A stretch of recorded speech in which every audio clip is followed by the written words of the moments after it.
Hello, everyone, and welcome to the MyCom podcast. I'm Seun Okinbaloye. On this edition of the podcast, we'll be talking about everything politics, governance, and in fact, we'll dig into the politics of Kano and Nigeria's politics and the APC. I'm being joined by one person that is perhaps really accepted within the All Progressives Congress as the youth leader. He told me that he's no longer a youth, but then he's still being referred to as the youth leader of the APC, Honorable Ismael Ahmed. Thanks so much for joining us on this podcast. How's it been? It's been a while. It's been a while. They say you've been quiet. Well, yeah, people say that, but I have not been quiet, actually. I've been talking on a lot of radio shows. I've been, keeping to myself, but I've been watching government being, part of it as well. And you have also been seemingly out of favor with this government. Why would you say that? Absolutely not. I mean, you are one of those people who people thought that too. I mean, if not a ministerial position, agency position, parastatal position, and you were going to play a major role in the Tinubu government. That's what a lot of people thought. Well, I think playing a role depends on, some people play a role from a position of authority, and that's position of government. Some people play a role from outside that, and I think right now I'm playing a role from outside that. So you're one of the cabals? No, I don't think there's a cabal in this government. Really? I think the president is his own cabal. Really? I think so. So there are no political people around him who are influencing policies? Of course, as naturally as a human being, there'll be one or two people that he will take their advice. But I don't think no one is strong enough to be called a cabal yet. I don't think so. But why does it look like the president may have left out some in the consideration for top government? That is causing a lot of issues within your party.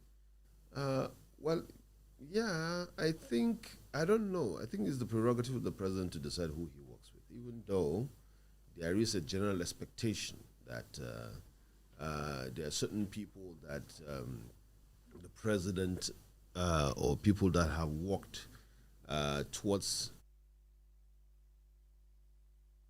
be involved in government. But ultimately, I think it's the prerogative of the president to decide who he works with. So we just hope that he makes the right decision. The issue within your party, and people feel that they're not being, they're not profiting as they should. They're not being rewarded for the role they played in the campaign. Well, there is that, but I don't think the government is about profiting. I think, yeah. What about rewards? I mean, if you work hard. I think it's not about the reward per se. I don't think people are expected. Well, people use that word loosely, to be rewarded. But I think generally there's a lot of disquiet within the party, and expectedly among the general public, that there are certain people that are expected, to be part of government that have not been. And yes, and I think that complaint has gone to the president a couple of few times. Who are those that are responsible for the appointment? Because it doesn't look like most of the appointments are solely the president's prerogative or president decisions. No, clearly, of course not. Of course, there are other people that would have to come recommended to him. I don't know who recommend those people most of the times. I know for a fact that there are so many people that have been appointed that the president don't know who they are. I'm sure those people are recommended by other people based on maybe history or whatever it is that they did. There was a joke some time back, and somebody said to me that if you tell, say for example, all the ministers of the president today to drive themselves to the party headquarters in Abuja,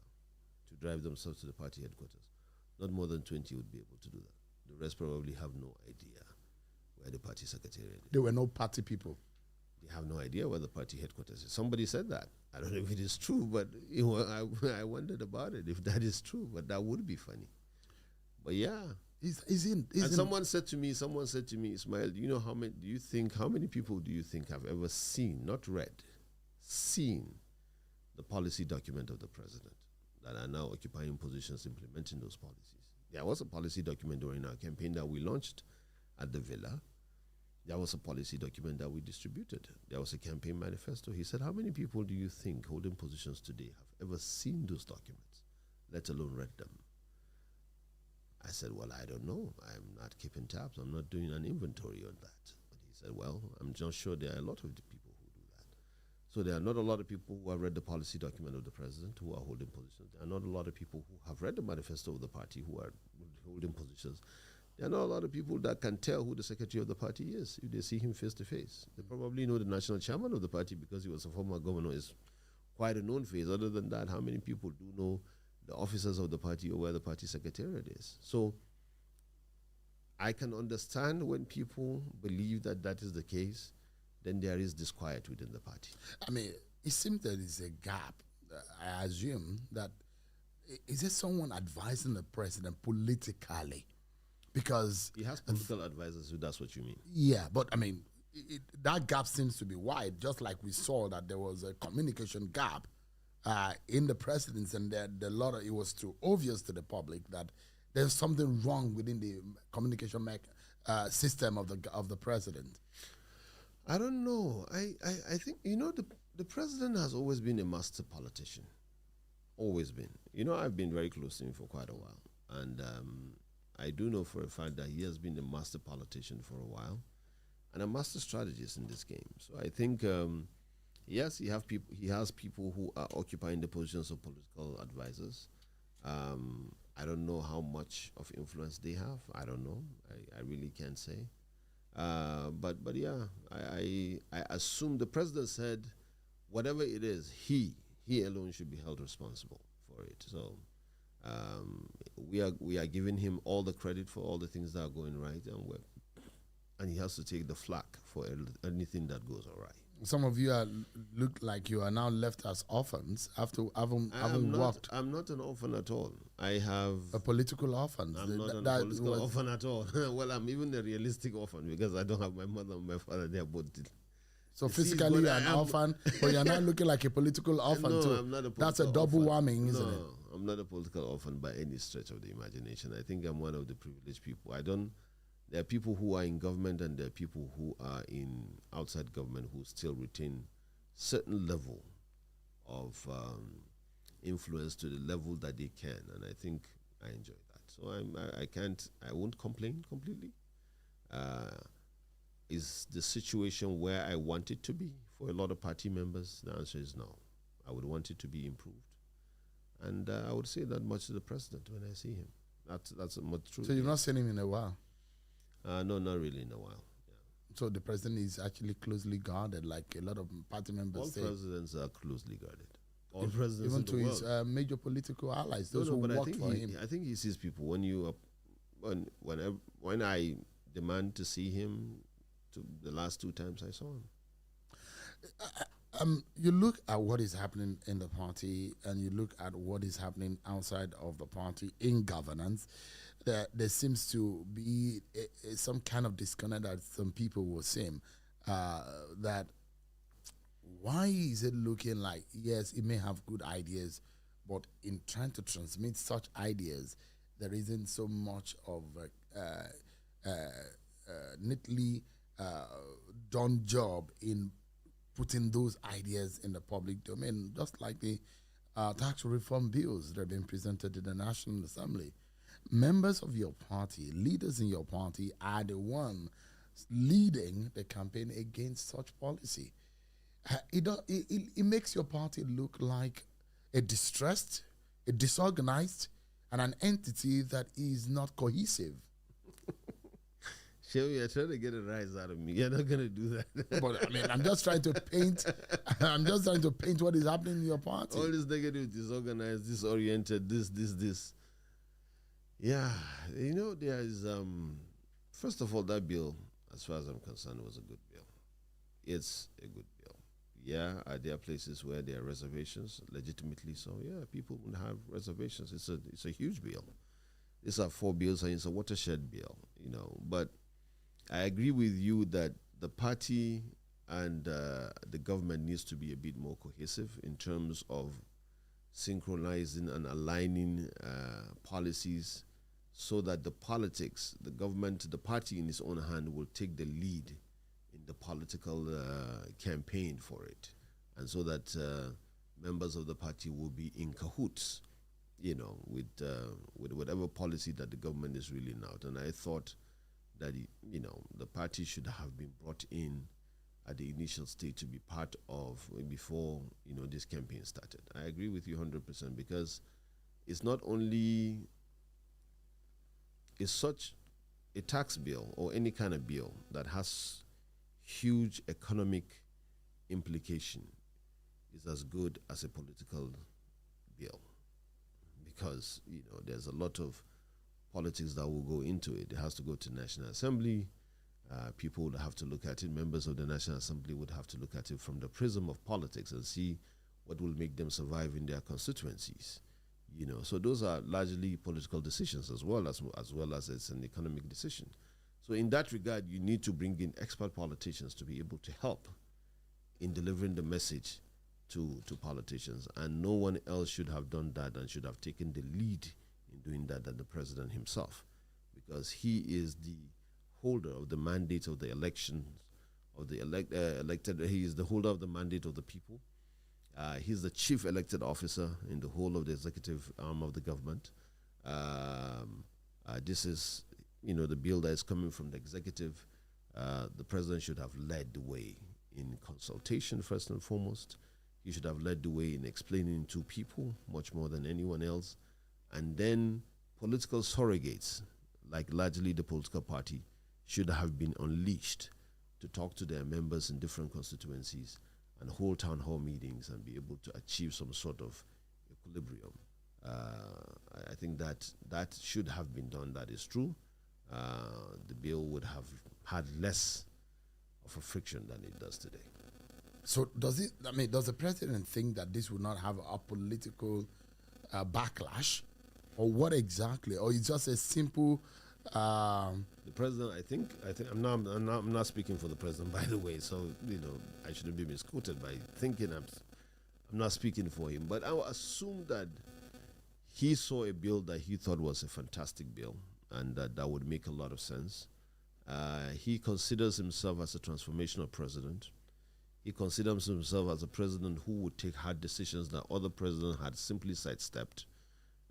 These laws needed to be changed. They are archaic in so many ways. Some of them have been decades old, that they are simply asinine to even think of applying them, or in this current stance that we're in. So I think the president just largely put his foot forward and said, look, this is a good bill and I'm willing to back it up, and then he sent it to the National Assembly. Do you still think that he can salvage the situation with the governors, especially those of the APC who are terribly aggrieved about it? No. I think it can be salvaged because there's nothing in that bill that is inimical. Most of the fears that have been expressed by a lot of people are not really there. So I think it can be salvaged once the consultation goes on. This National Assembly has said they have given 6 weeks to the Committee on Finance to go and do the public hearing and everything. 6 weeks is enough for the president and so many other political leaders that are in support of this to drive the consultation and get this bill passed. You think the bill will be passed? I think if necessary consultation are done, yes. I think what is going on, Ismail, in the North? It does look that there is a disaffection against your party in the North. I think any party that has been in power for 10 years naturally would have some issues with people, especially. And I don't think it's the North per se. I think generally because of some of the hard policy decisions that we have taken in this administration, even starting from last administration, I think the people are feeling the pain right now. And when someone is feeling the pain, it is difficult for that person to be happy with you. I don't think if a doctor is administering a hard injection or incision on you, as at the time he's administering it, I don't think you'll be smiling at that person. I don't think it's that. But specifically, it does look like there is a grand political attacks on the Tinubu person and government in the northern region of the country. So it seems. Well, I don't know if there's any meeting by any group in the north per se to say that they don't like APC or they don't like But it looks like a feeling. Sometimes there's just a widespread feeling, and it does look like there are deliberate or there's some attempt by some elite within the northern region who are unhappy with what is going on. And I do know, and I can tell you with the benefit of the privilege that I have, that there are meetings, there are coming together, there is a force, and there is a storm brewing gradually, politically speaking, heavyweights within the political space who are coming together against the Tinubu planning or any idea of re-election. I think the job of opposition in particular is always to try to dislodge the people who are in government. That's not news, that's not new. And I think people, like I said, there is a feeling, there's a painful phase that people are going through all over the country right now. And it is the job of people who are oppositions or people who are feeling as if that these things have gone all right to tap into that anger and be able to exploit it for their purposes.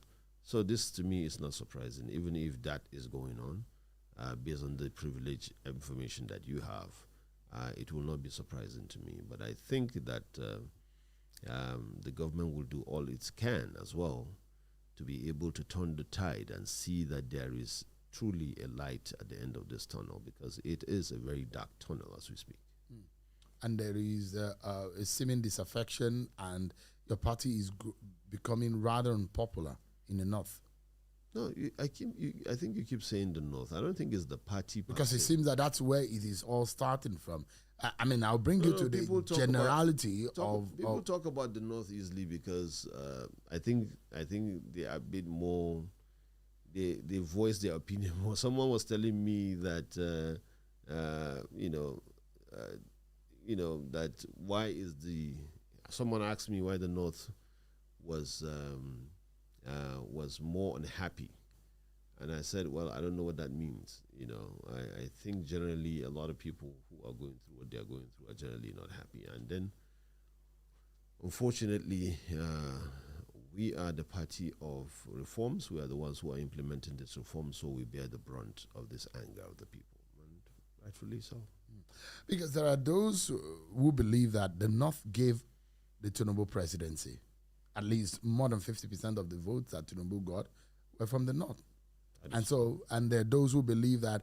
That's to your point. If that's the case, why would they turn against him all of a sudden? So that's the so thing. It's the situation, I guess. I think the situation, the painful decisions that have been taken that are necessary, by the way, is what a lot of people are tapping into right now to whip up sentiments again. You're a politician and you're a tested one at that. If Tinubu goes into an election today, do you think he can win? It will be a difficult one. It will be a difficult election, yes. If we lost Kano the last time, but I don't know in your home state of Kano, he will get that kind of votes that he got the last time. It will be a difficult election if we go into it today. What do you think could be done? Because there are those who are also angry. Yes, the government is talking about policies that will benefit Nigerians in the nearest future, but now things are not looking good. And there are those who will be thinking and hoping that the renewed hope that the president and his party has preached is far from the reach. And the fact that when are they going to start benefiting, or these policies and decisions will yield tangible result? How much longer will Nigerians have to wait? I don't know. I'm not an economist. It's a difficult situation we are in the country. Of course. People are suffering. Without a doubt. I don't know if people are at your door knocking and begging for money to feed. If you know that as a journalist, Seun, imagine what I know as a politician. Imagine what I know. Imagine what I see. Imagine what I hear on a daily basis, on a minute basis. So what I'm saying is that it's a difficult period. Simple. Let's not sugarcoat it. Let's not talk about anything else. This is a difficult period. The president accepts and admits that much. We know that much. Everyone else knows that much. To tell you that is not the case is simply to be disingenuous. So, but right now is, You are asking, when are we going to get out of these doldrums? And our job is to make sure that we get out of it. I don't know. I'm not a tax. Sorry, I'm not a. I think that is a job for the economic managers of the country, and I think they should do that. But let me tell you something else that I think that the president should do.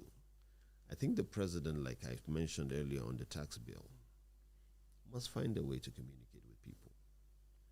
He must know, and I do know he knows for a fact, that he is the custodian of the people's votes, and the mandate belongs to him. So I remember during the Obama administration in the United States, when he wanted to implement the policy on healthcare, the Affordable Care Act, which was largely known as Obamacare, he had to travel to about 26 to 30 states in the United States to campaign for those policies himself. That means that that policy was so important for him that he needed to speak. It was campaign-style rallies, if you remember, just talking about the Affordable Care Act at that time. Now, do I expect the president this time around to do that? Not necessarily so. But he needs to speak. And it has to be more than press releases and stuff. The president needs to go around and speak to certain people about the economic situation and his drive to make sure that these things change. A president's speech, one speech of the president, is equivalent to 20 speeches of any economic minister or any agency head or any expert from anywhere. Because then, when the president speaks, it's a policy, it's a covenant between him and the electorate. So I think the president needs to do that more often. We've seen the president on the road, on the globe. So he needs to get on the road at home in Nigeria. That's right. That's what he needs to do. That has always been. Because a lot of people thought that the Tinubu of Lagos, when it comes to the federal, it will be the Tinubu that will stop at Festac and patronize the woman who sells corn by the roadside. That is the kind of Tinubu a lot of people knew when he was governor in Lagos. That you can even say is a bit tokenism. That's not even what... No, I mean, in terms of scale, how relational you could be to the average person. He's very relational. But he doesn't look so, because he looks like the Tinubu that is always kept in the villa and being shielded away from the ordinary person. No, let me tell you what I think. I don't know the protocols that is being used now in the villa or why, whatever. But I do know for a fact, we're 18 months into this administration, the president needs to hit the road in some states and talk to people on economic policies in particular. I think he should do that. There's no question about it. But I mean, as I start talking to people, it's also Nigerians will want to have some level of closure as to what their suffering is looking like, and whether or not this renewed hope, there is any hope at all that could come out of it, considering the fact that, in the real sense of it, are we on the right track in terms of the policy decisions and directions of this government? I think some of the decisions are necessary, without a doubt. But is it the right decision for the time? Because there are good decisions, but they may not be timely. Is there any wrong time to do the right thing? No, but the truth is that there are times that, yes, you like to do the good thing, but let me ask you, is it every time that you have money that you want to change your car? Is it every time that you have money that you want to change your phones? That's not necessarily a right decision. That's what I'm making. That's not a right decision. That you need a car. No, the point is that it's good for you to be mobile, right? Isn't it? Yeah. So if I have the money and I don't have a car, if I have the money to buy a car, I must have to buy it. Well, in order of your preference, an economic, major simple economic principle, order of preference in the needs of one and the want of man is the fact that you have to state in order of preference what you need. The fact remains that some of the policies of this government today, and they are causing pains to the Nigerian people, they may be good ordinarily.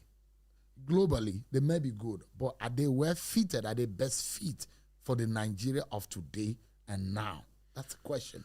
Let me ask you something then, Seun, in return. When do you think is the best time to take a right decision? At the right time. When do you think is the right time for it? You have to decipher which is the right time, and that's why I'm asking you the question. My point is, the best time to take a painful decision is 10 years ago or 20 years ago, right? the best time to take off subsidy was probably at the beginning of the turn of this Fourth Republic. But that hasn't been done.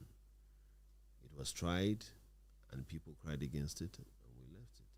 To the point that people were willing to accept the removal of subsidy because of what the experts, so to speak, said about the removal of subsidy. Now, we are here. Decisions have to be taken. I don't want to sound like a broken record by saying that it is an extremely difficult time for a lot of people, extremely difficult. And even the argument that sometimes is being offered by people that there is more money in the economy. Yes, there is more money in the economy, but there is more inflation as well. So that money has been eaten out by inflation in so many cases. So I know it's a difficult time, but decisions have to be taken. The president wanted to be transformational. There's no sugarcoating it. Let me You can talk about whether, those decisions should have been taken one after the other in staccato like this, the way it came. Like I said, I'm not an expert. I don't pretend to be, but I wouldn't do that. If I was advising the president, I would have said we should have taken it. If we have taken out the subsidy, we should have waited. The flotation of the naira? Yeah, that should have waited. As far as I was concerned, that should have waited to a certain point in time. That still should have been taken, but it shouldn't have been taken immediately. If I was advising the president, now I'm just a lawyer. The president did remove a few people on his team. Did you think that that's the decision as far as it went, the people that were removed and the people that were retained and the replacement, did you really think he served the purpose? Serve what purpose? The purpose that a lot of people were expecting, that when the president said, if you don't perform, you will go. Do you still think that a few people are in the ministerial or in the cabinet that perhaps need to have gone, that have been changed based on performance? I don't want to comment on it. You don't, because you don't want to offend anyone? No, I'm not worried about offending anyone. No, because the Nigerian people feel that, yes, and the expectation was for several months or several weeks. They're hoping that the president was going to take the decision. First of all, I think it was a mistake that we kept talking about reshufflement for a long time, because it stopped people who are in office from working, and the expectations and the tension just kept rising. I don't think we should have done that.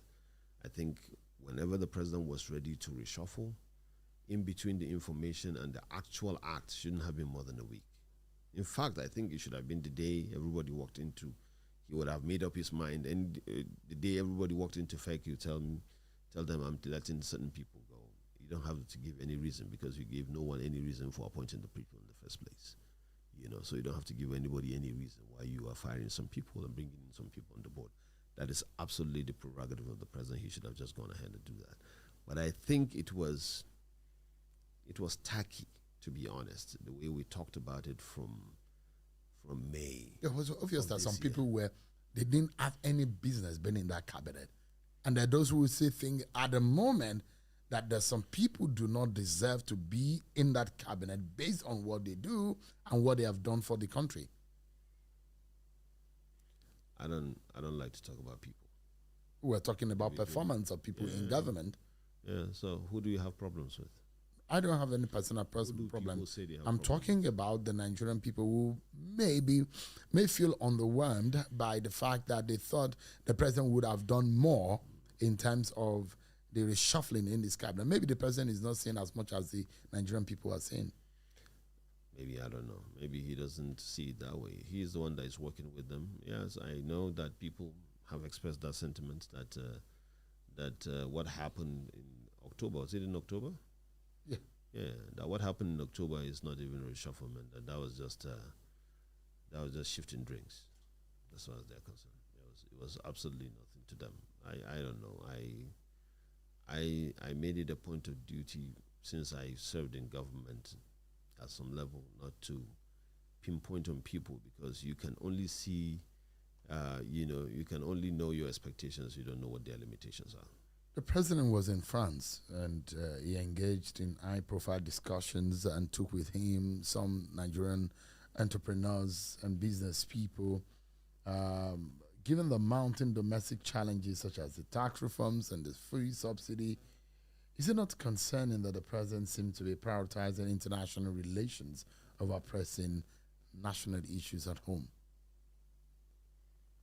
The job of the president is multitask. Who told you that one has to stop for the other? The engagement. We're saying, is it not more than what we see but locally? what is the president going to do at home under the tax bill? He has already forwarded it to National Assembly. National That's Assembly just an example. Okay. So the question is whether or not the president... Let's stick to your hypothetical example, right? No, it's not even hypothetical. Let's even stick to your example.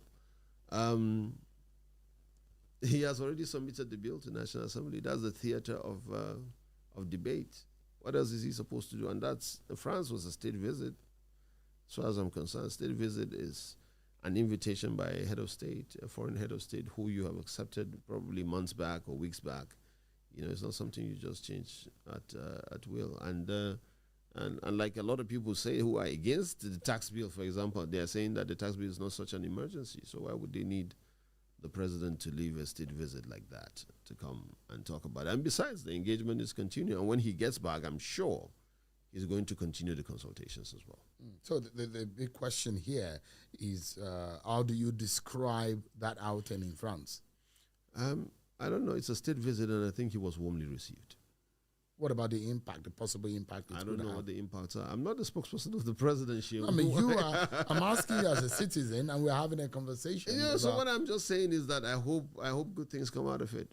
I mean, that the fact that you could see the Dangotes of this world, you could see the Tony Elumelus of this world on that trip, and you could see even the daughter to Mike Adenuga on that trip.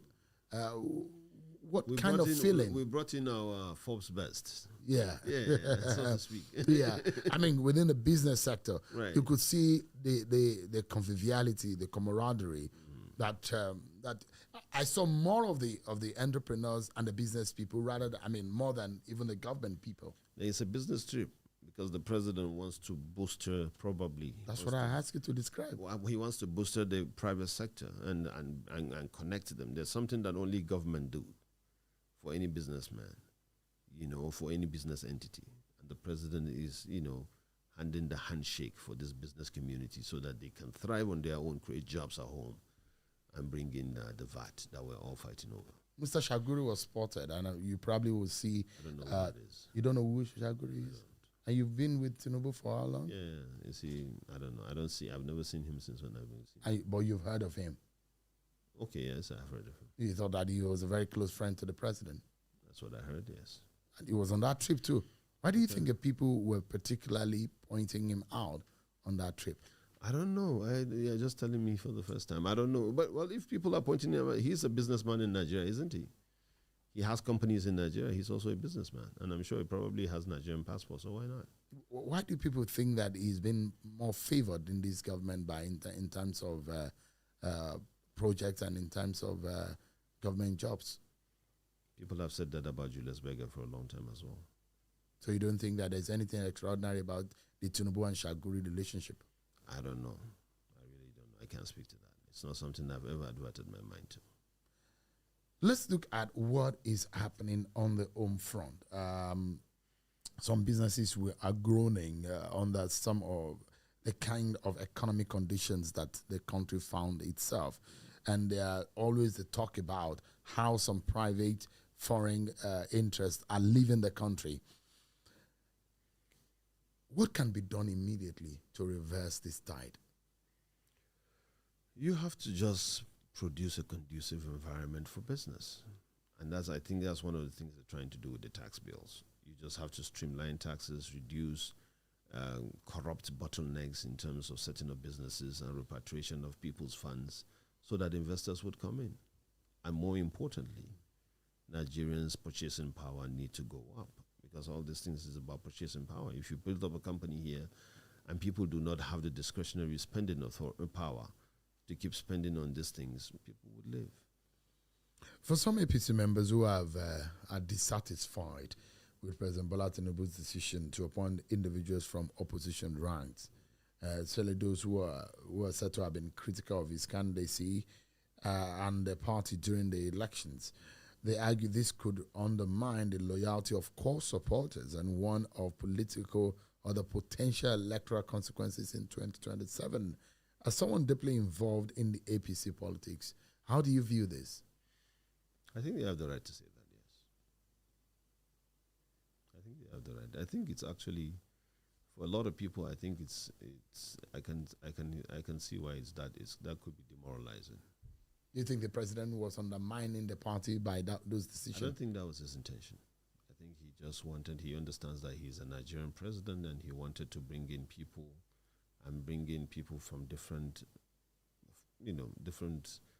flags, and he wanted quality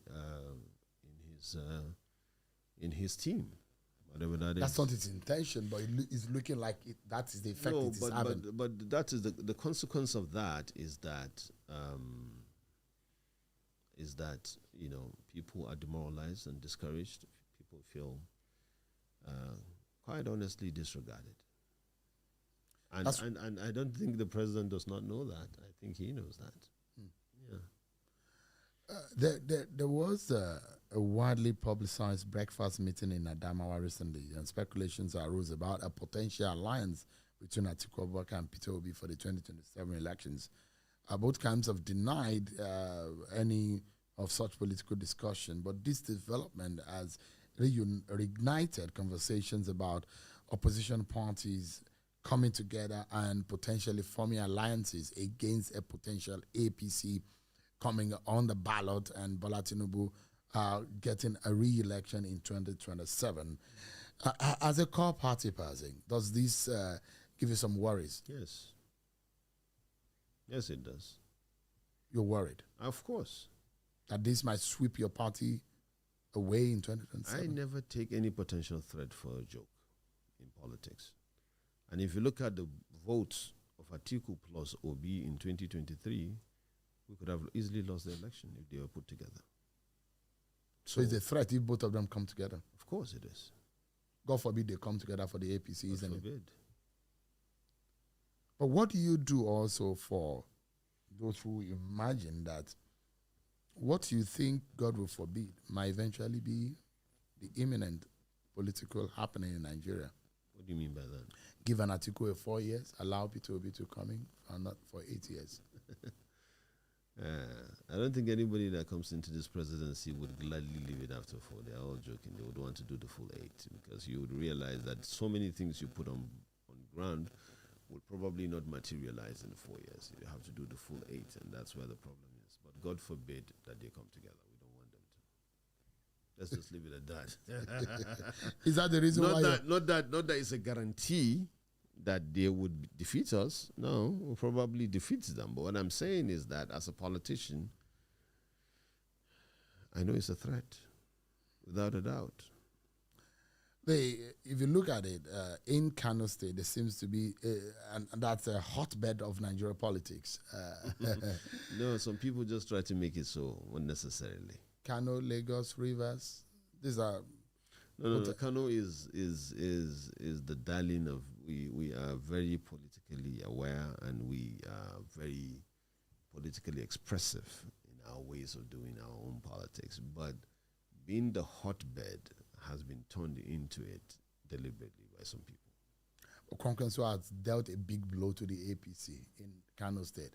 It makes your party look so lacking in potency. And it doesn't look like there is any existence of APC in that state any longer. That's not true. Can you define? We have a deputy senate president from Kano who won the Kano North. We have a lot of House of Rep members from Kano who are APC people, and they're doing very well in their own right. So he said I was governed by the APC for how many years? Yeah, that was reduced to having a sprinkle of federal lawmakers. I'm not going to sit down here and deny to you that we were not dealt a bad hand. We are. That the party is still feeling dizzy from the heavy blow that Okonkwensor and his team in NNPC, as the blow that is dealt with your party left you with not only a bad eye, but I'm not sure how you guys are going to be able to recover from it. We will recover. Don't worry about that. We will recover. But yeah, I see what you mean. That it was. We had all our three senators in 2022 before the 2023 election. All of them belonged to APC. We had, I think, we had a large number of the 24 members of House of Reps in APC. We had a large number of the 40 state House of Assembly members in APC. We had all the state local government chairmen, 44 of them, and all the 484 ward councillors and all the supervisory councillors was all in APC for that election. We still lost. So that was heavy. And I hear that the government... But that was largely because Kwankwaso ran for president and Kano people wanted to vote their son. And I hear that the governor is doing good in terms of governance. So it might be difficult to defeat him. I don't know. That's no. It's. You're stammering. The it means that maybe the governor is actually doing good. The jury is still out there. I am not an opposition member. Whatever I say now, you would say I'm an opposition. That's why I'm saying the way I'm saying. But I'm saying that the jury is still. Is it not working? Well, what do you mean working? I mean, a governor is there to govern, isn't it? Yeah, he's governing. And you are a citizen of Kano. And he's governing, yes. And I'm asking whether or not he's doing a good job. You see, I am not going to say that he is this or he is not. But I'm just going to say or you're a Kwankwasia too. Or Kwankwasia at heart, APC in the face. No, I have a respect for Kwankwaso, but I am full-blown die in the whole APC. I think more than anyone else, you know that. More than anyone else. So you are not a Kwankwasia? No, I'm not. You have never been? No, I've never been. Even when he was governor, you've never been a red hat wearing? He gave me a special advisor when he joined APC towards the end of his administration. So you never wore the Kwankwasia cap? Yeah, I think maybe I wore them for ceremony, yes. So you are sometimes a Kwankwasia? No, wearing the red hat doesn't make you Kwankwasia. It just makes you... Buhari has worn the red hat. Does that make him Kwankwasia? So you don't believe in the Kwankwasia movement and its philosophies? No. I've never been part of it. I respect Kwankwaso as a former leader in Kano. I think that when he was governor, he did a lot of good things. I have a good relationship with him, absolutely. I'm not going to deny that. But yeah, he belongs to his own party. I belong to mine. Interesting. And when he left APC, I remained in my party. He came and saw me in APC. He left me in APC. So how do you define that? Your younger brother and very good friend, Seun Tinubu, is being, they're propping him to be governor of Lagos State. I don't know if that is true. But you heard that. I saw it. If it's true, what do you think? I don't know. It depends on him. This is his call to make. Son of the president. I'm not from Lagos. Just assume that the president is on the ballot in the center. Sheyi is on the ballot in Lagos. Image that scenario. George Bush Sr. was president, Bush Sr. was president while his son was governor of Texas and his other son was governor of Florida. So that's a possibility in Nigeria too. So I'm not saying that it's not absolutely unprecedented, but I'm saying that this is just a social media. But would Sheyi be a good governor? I don't know. I think does he have the character? Does he have the capacity? I think he's a young man who is doing well for himself. Yes, but I don't know if he's interested in that kind of thing. That's not a conversation I ever had with him, and none of the people close to him has ever said. So that somebody would just be there and just make up stories and get other people talking about it. But I think that is absolutely a prerogative of Lagos State and Lagos citizens to decide that, and for Seun Tinubu to decide whether or not he wants a part of it. Is he eligible from age and qualification? Yes, he's eligible to run. But would he do that? I don't know. It's up to him. Are you running for Kano governor, Ismael? I haven't put it a thought yet, but maybe a senator. All right. Ismael Ahmed. Thank you so much indeed for your time tonight. Today, I appreciate it. Thank you so much. It's good to see you again. Thank you so much. That has been our podcast with Ismael Ahmed. Thank you so much, everyone, for watching. I'll see you next time. Bye for now.